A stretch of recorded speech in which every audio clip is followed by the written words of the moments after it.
আসসালামু আলাইকুম। আজকের বাংলা নিউজে সবাইকে জানাচ্ছি স্বাগতম। শুরুতে জানাচ্ছি বিশ্ব আলোচিত খবরের সংবাদ শিরোনাম। আজকের বাংলা নিউজের সাথেই থাকুন। জুলাই যোদ্ধাদের মধ্যে ফ্যাসিস্ট বাহিনী ঢুকে পড়েছে, সালাউদ্দিন আহমেদ।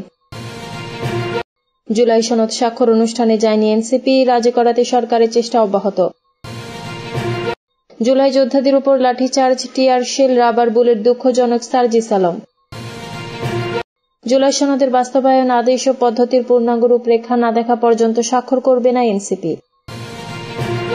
এনসিপির বিচক্ষণতার অভাব আছে, মির্জা ফখরুল।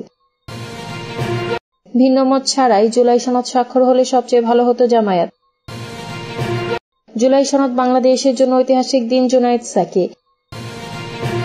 শিক্ষকদের ন্যায্য দাবির প্রতি বিএনপির সমর্থন, বিশৃঙ্খলা সৃষ্টিতে হুঁশিয়ারি। এতক্ষণ শুনছিলেন বিশ্ব আলোচিত খবরের সংবাদ শিরোনাম, এবার বিস্তারিত। জুলাই যোদ্ধাদের মধ্যে ফ্যাসিস্ট বাহিনী ঢুকে পড়েছে, সালাউদ্দিন আহমেদ। জুলাই যোদ্ধাদের মধ্যে ছাত্র নামধারী ফ্যাসিস্ট বাহিনী ঢুকে পড়েছে বলে মন্তব্য করেছেন বিএনপির স্থায়ী কমিটির সদস্য সালাউদ্দিন আহমেদ। তিনি বলেন, জুলাই যোদ্ধাদের একটি যৌক্তিক দাবি ছিল, সেই দাবি পূরণে আমিও কথা বলছিলাম। পরবর্তীতে ঐকমত্য কমিশন জুলাই সনদের অঙ্গীকারনামায় পরিবর্তন এনেছে, এরপরও তাদের অসন্তোষ থাকার কথা নয়। তবে আওয়ামী ফ্যাসিস্ট বাহিনী যে বিশৃঙ্খলা তৈরির চেষ্টা করছে তা গতকাল দেখা গেছে। তিনি আরো বলেন, গণতন্ত্রের মধ্যে সবাই একমত হবে এমন কোনো কথা নেই, ভিন্ন মত থাকতে পারে। এনসিপি ও 4 বাম দল জুলাই সনদে স্বাক্ষর না করার প্রভাব আগামী নির্বাচনে পড়বে না, তবে দলগুলো এক পর্যায়ে সনদে সই করবে বলেও আশা প্রকাশ করেন তিনি। জুলাই সনদ স্বাক্ষর অনুষ্ঠানে যায়নি এনসিপি, রাজি করাতে সরকারের প্রচেষ্টা অব্যাহত। নানামুখী চেষ্টা সত্ত্বেও জুলাই সনদ স্বাক্ষর অনুষ্ঠানে যায়নি জাতীয় নাগরিক পার্টি এনসিপি, তবে দলটির সঙ্গে সরকার ও জাতীয় ঐকমত্য কমিশনের অনানুষ্ঠানিক যোগাযোগ অব্যাহত আছে, যাতে পরে হলেও তারা সনদে সই করতে রাজি হয়। এনসিপি সূত্র বলছে, আইনি ভিত্তির নিশ্চয়তা না থাকে এনসিপি জুলাই সনদে সই করেনি। তাদের মতে জুলাই সনদ কার্যকর করতে হলে প্রধান উপদেষ্টাকে একটি বিশেষ সংবিধান আদেশ জারি করতে হবে, যার ভিত্তিতে গণভোট হবে এবং পরবর্তী সংসদকে দ্বৈত ভূমিকা দেয়া হবে। এনসিপির নেতারা চান ভবিষ্যতে সংবিধান সংশোধন করাটা কঠিন করতে হবে। এই ক্ষেত্রে উচ্চকক্ষ গঠন প্রক্রিয়া নিয়ে বিএনপির ভিন্ন মত আছে, তবে গণ অভ্যুত্থানে নেতৃত্ব দেয়া তরুণদের গড়া দল এনসিপির জুলাই সনদ সই না করা এবং স্বাক্ষর অনুষ্ঠানে না যাওয়ার বিষয়টি নিয়ে অন্য রাজনৈতিক দলগুলোর মধ্যে অভ্যন্তরীণ আলোচনা চলছে। ঐকমত্য কমিশনের আলোচনায় অংশ নেওয়া একাধিক দলের নেতা প্রথম আলোকে বলেন, তারা পুরো বিষয়টি বোঝার চেষ্টা করছেন। তাদের মতে অনুষ্ঠান বর্জন করাটা শোভন হয়নি। জুলাই যোদ্ধাদের উপর লাঠিচার্জ, টিয়ার শেল, রাবার বুলেট দুঃখজনক, সার্জিস আলম। জাতীয় নাগরিক পার্টি এনসিপি উত্তরাঞ্চলের মুখ্য সংগঠক সার্জিস আলম বলেছেন, অন্তর্বর্তী সরকার একটা জুলাই সনদ স্বাক্ষরিত করবে। সেই জুলাই সনদ স্বাক্ষরিত করায় যে অনুষ্ঠান মানে এনসিপির কথা বাদই দিলাম, সেখানে তো প্রধান অতিথির কাতারে বা সামনে সারিতে জুলাই যোদ্ধা শহীদ পরিবার তাদেরই থাকার কথা ছিল, কিন্তু আমরা দেখলাম এটা রাজনৈতিক দলের একটা চুক্তি মতো মিলন মেলা হয়, ওই রকম মিলন মেলা বানানো হয়েছে। না এখানে জুলাই যোদ্ধা কিংবা শহীদ পরিবারের জন্য ওইরকম কোনো মর্যাদার আসন আছে, না কোনো ব্যবস্থা আছে। জুলাই সনদ নিয়ে অন্তর্বর্তীকালীন সরকার দায়ী সারা ভাব দেখিয়েছে বলে দাবি করেন সার্জিস আলম। তার মতে সেফ এক্সিট মানে যে দেশ ছেড়ে পালাতে হবে এরকম নয়। এখানে যে সেফ এক্সিটটা দেখা গেছে, যে কোনো মতেই জুলাই সনদ নামকাওয়াস্তে স্বাক্ষর করে নির্বাচনের দিকে যেতে পারলেই হলো। এতে সংস্কার হোক আর না হোক, জুলাই সনদের আইনি ভিত্তি থাকুক আর না থাকুক, পরবর্তী সময় নির্বাচিত সরকার এসে সেটা বাস্তবায়ন করুক আর না করুক। জুলাই সনদে এনসিপির আপত্তি নিয়ে সার্জিস জানান, বিএনপি কিন্তু বেশ কিছু গুরুত্বপূর্ণ জায়গায় 6 থেকে 7টা জায়গায় নোট অব ডিসেন্টে আপত্তি দিয়ে রেখেছে। এগুলো খুব গুরুত্বপূর্ণ। অন্তর্বর্তী সরকারকে এটা পরিষ্কার করা দরকার যে গণভোট যদি জুলাই সনদের পক্ষে রায় যায়, তাহলে ওই নোট অব ডিসেন্ট গুলোর কার্যকারিতা থাকবে কিনা, তখন তো এটা থাকার প্রশ্ন আসে না। তিনি বলেন, ধরেন কোন একটা দল ক্ষমতায় এসে তখন যদি বলে এই বিষয়গুলোতে আমাদের নোট অব ডিসেন্ট ছিল, আমরা এগুলো বাস্তবায়ন করব না, সেক্ষেত্রে অবস্থানটা কি হবে, আইনি ভিত্তিটা কি হবে, ব্যবস্থাটা কি হবে, এগুলোর কোনো কিছু ক্লিয়ার করা হয়নি। আমরা চেয়েছি যে প্রধান উপদেষ্টা এইটার আদেশটা জারি করবেন। আমরা ওই ফ্যাসিস্ট সরকারের রাষ্ট্রপতি থেকে এই জারিটা আমরা আমাদের জায়গা থেকে কখনোই এগ্রি করি না।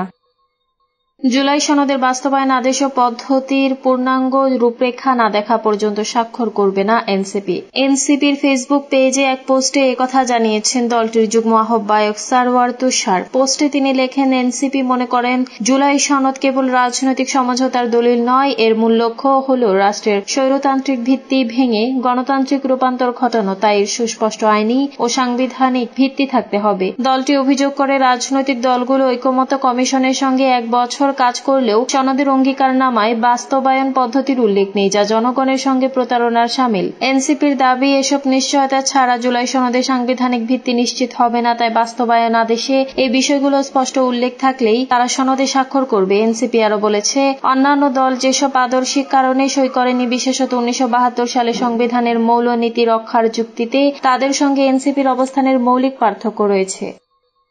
এনসিপির বিচক্ষণতার অভাব আছে মির্জা ফখরুল।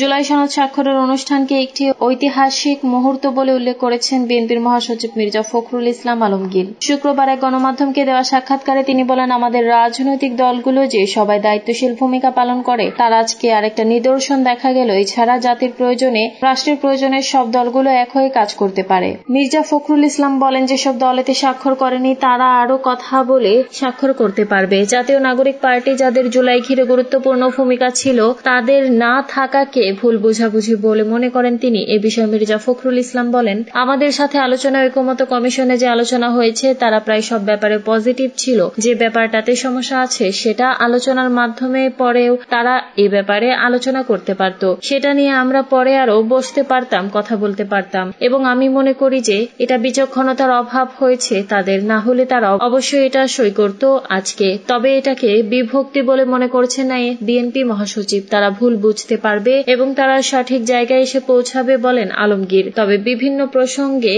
বিতর্কের জায়গা রয়ে গেল কিনা সে প্রশ্নের জবাবে তিনি বলেন, এটা কখনো কোনো দেশে কোনো কালেই কখনো পিছু ছাড়বে না। আর দুর্ভাগ্যক্রমে আমাদের স্বভাব হচ্ছে যে আমরা বিতর্ক করতে খুব পছন্দ করি। ভিন্নমত ছাড়াই জুলাই সনদ স্বাক্ষর হলে সবচেয়ে ভালো হতো জামায়াত। ভিন্নমতগুলো ছাড়াই জুলাই জাতীয় সনদ 2025 স্বাক্ষর হলে সবচেয়ে ভালো হতো বলে মন্তব্য করেছেন জামায়াতে ইসলামের সহকারী সেক্রেটারি জেনারেল হামিদুর রহমান আজাদ। তিনি বলেন, জুলাই সনদ স্বাক্ষর হলেও তাতে সংকট থেকে গেছে, পাশাপাশি এটি বাস্তবায়নের চ্যালেঞ্জ রয়ে গেছে বলেও মনে করেন এই জামায়াত নেতা। হামিদুর রহমান আজাদ বলেন, আজকে সিগনেচার সেরিমনিটা একটা সুন্দর সমাপ্তির জন্য হয়েছে, কিন্তু ঐকমত্য কমিশনে যে 84টি ধারায় আমরা একমত হয়েছি, কেউ কেউ নোট অব ডিসেন্ট দিয়েছে। সবচেয়ে ভালো হতো নোট অব ডিসেন্ট ছাড়াই যদি স্বাক্ষর হতো। জুলাই সনদ বাস্তবায়ন নিয়ে জামায়াতের কোনো সংশয় আছে কিনা সাংবাদিকদের এমন প্রশ্নের জবাবে দলটির এই সহকারী সেক্রেটারি জেনারেল বলেন, আমরা বলেছি আইনি ভিত্তি দিতে হবে। আইনি ভিত্তি যদি না দেন তাহলে এই সনদটা বিপ্লবের স্পিরিট ঐকমত্য পৌঁছানোর উদ্দেশ্যটা ব্যাহত হবে এবং অনিশ্চিত হয়ে পড়বে। এজন্য আমরা আইনি ভিত্তির জন্য আগেও বলেছি একটা আদেশ জারি করতে হবে এবং গণভোটের মাধ্যমে এটা টেকসই করতে হবে। এর আগে জুলাই জাতীয় সনদ 2025 স্বাক্ষর অনুষ্ঠানে উপস্থিত হন 25টি রাজনৈতিক দলের নেতারা। এর মধ্যে বিএনপি, জামায়াতে ইসলাম, নাগরিক ঐক্য গণসংহতি